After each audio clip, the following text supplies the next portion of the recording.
ఎట్లా ఉన్నదన్న ఇప్పుడు ఈ ఉమ్మడి నల్గొండ జిల్లాలో ప్రధానంగా నీటి కొరత కనిపిస్తా ఉన్నదని చెప్తా ఉన్నారు. ఇది ఎంతవరకు వాస్తవం? ఒక మంత్రి ఏమో తాగి నీళ్ళని వాటర్ అంటాడు, వాటర్ అని నీళ్ళు అంటారు.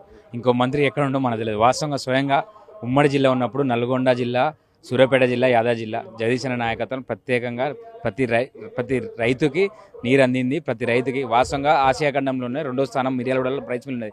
ఇదే మిర్యాలగూడ శాసనసభ్యులు మాజీ సభ్యులు నల్లమోతు భాస్కరరావు గారు 27-2800 రేట్ వేస్తే ఇలా రైతుల పరిస్థితి ఏ విధంగా ఉందో ఆల్రెడీ మీరు చూస్తున్నారు. కాబట్టి ఇప్పటికైనా ప్రభుత్వం వచ్చి 14 నెలలైంది. ఎక్కడన్నా ఏ బంధాన్ని ఇచ్చిర్రా?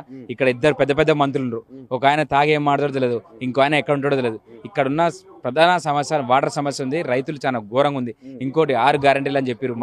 నీళ్ళకి సంబంధించిన మంత్రి కూడా మీ దగ్గరనే ఉండు కదా నల్గొండ జిల్లాలో? నీళ్ళకి సంబంధించిన మా మంత్రి ఉంటే మంత్రి ఓన్లీ హైదరాబాద్కే పరిమితం, ఆ అసెంబ్లీకే పరిమితం, జిల్లాలో పర్యటించడం తెలియదు. గతంలో జయచంద్ర నాయకత్వంలో రాష్ట్ర వ్యాప్తంగా ఎక్కడ అన్యాయం జరిగినా అక్కడ ప్రతి బీఆర్ఎస్ పార్టీ కార్యకర్త కొట్లాడిండు.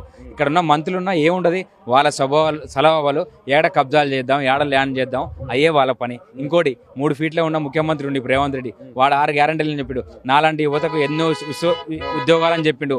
వాస్తవంగా మొన్న ఇచ్చిన 52,000 ఉద్యోగాలు కూడా కేసీఆర్ గారు రెడీ చేసిన ఉద్యోగాలే పత్రాలు ఇచ్చి ఈరోజు ముఖ్యమంత్రి ఇచ్చిండు. స్వయంగా ముఖ్యమంత్రి జిల్లాలోనే ఏం లేదు. వాస్తవానికి ఇప్పుడు ఈ ఉద్యోగాల గురించి వస్తే అడుగుతున్నా, బట్టి విక్రమార్క గారు ఏమంటారు అంటే డిప్యూటీ సీఎం మేము నోటిఫికేషన్లు ఇస్తుంటే విద్యార్థులు అవి ఎక్కువయ్యి వద్దు అని చెప్పి ఆందోళనలు చేస్తున్నారు. ఇంతకుముందు గతంలో కేసీఆర్ పీరియడ్ ఉన్నప్పుడు మాకు ఉద్యోగాలు ఇయ్యి అని ధర్నాలు చేసిన వాళ్ళు ఇప్పుడు వద్దు నోటిఫికేషన్లు వద్దు మాకు టైం ఇయ్యి అని చెప్పి ధర్నాలు చేస్తున్నారని చెప్తున్నాడు. ఎంతవరకు నిజం? ఇప్పుడు ఆయన ఉద్యోగాలు ఇస్తానని చెప్పి ఉస్మానియా క్యాంపస్లో ఆంక్షలు పెట్టిరా, ఉస్మానియా క్యాంపస్లో ధర్నాలు చేయొద్దు, ర్యాలీలు చేయొద్దని చెప్పిరా. ఇక్కడ ఉద్యోగాలు లేదా యువత ఆగమైపోయి ప్రైవేట్ కంపెనీలో ఒకప్పుడు కేసీఆర్ గారు ఉన్నప్పుడు రాష్ట్రంలో నుంచి ఎక్కడ వెళ్ళిపోయిన వలసలు ఈరోజు రాష్ట్రం నుంచి మళ్ళీ బతుకుతారు. కానీ ఇప్పుడున్న రాష్ట్రంలో ఎక్కడ మన రైతులు పరిస్థితి బాగాలేదు. ఉద్యోగాలు ఎక్కడ ఉద్యోగాలు ఇచ్చింది చెప్పి ఎవరికి ఉద్యోగాలు ఇచ్చినాయి? ఎవరికి లేదు. వాళ్ళకి బ్రదర్ వాళ్ళకి ఎమ్మెల్యేల ఉద్యోగాలు వచ్చినాయి, మంత్రి ఉద్యోగాలు వాళ్ళకి వచ్చినాయి. సామాన్య విద్యార్థులకు ఎవరు రాలేదు. వాస్తవంగా విద్యార్థులు అనేక సార్లు తెలంగాణ ఉద్యమంలో పనిచేసారు. కేసీఆర్ ఉన్నప్పుడే ఉద్యోగాలు ఇచ్చింది. కానీ ఇప్పుడు ఇదే ప్రధానంగా మన విద్యార్థుల సమస్యల మీద కొట్లాడినటువంటి బల్మూరు వెంకటే చెప్తున్నాడు కదా, 6 గ్యారెంటీలల్లో 5 గ్యారెంటీలు అమలు చేసినాం మేము అని చెప్పి. ఎక్కడ మన కౌన్సిల్లో మాట్లాడండి బల్మూరు వెంకట్ ఏం మాట్లాడాడు?